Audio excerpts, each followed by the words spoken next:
Today marked the first Saturday of early voting in North Carolina. Overall, the state had strong numbers for turnout earlier this week, even as western North Carolina continues to recover from Hurricane Helene. Some people plan to vote early.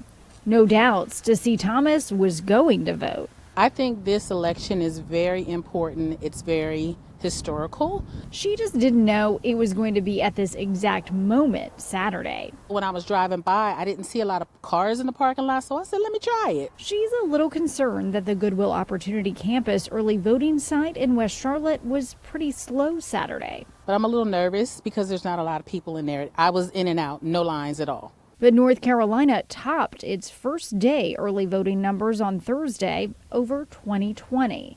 And more people seem to be choosing early voting in the state. I was worried about the lines on Election Day. I just wanted to make sure I could come out stress-free. So I decided to take the Saturday to come out and vote. 65% of the votes cast in 2020 in North Carolina were from people who voted early.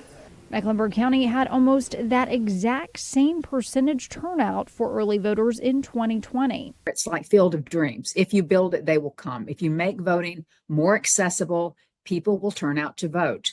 Dr. Susan Roberts, a political science professor at Davidson College, calls the good statewide first day early voting turnout a healthy sign.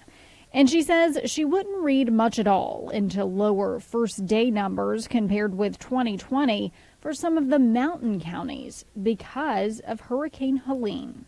I was hesitant to even write anything about early voting in the mountains or voting sites in the mountains because I think people without running water, voting is not the first thing they think about. Let's be frank. Dr. Roberts says when you get down to it, no matter when they vote, and despite a hurricane's unprecedented destruction weeks before the election, North Carolina is poised to show up at the polls. North Carolina voters know their votes matter. They know they're under the microscope, so to speak. And that's a good thing for participation in North Carolina.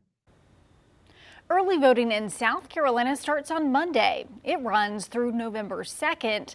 That's the same date when North Carolina's early voting ends.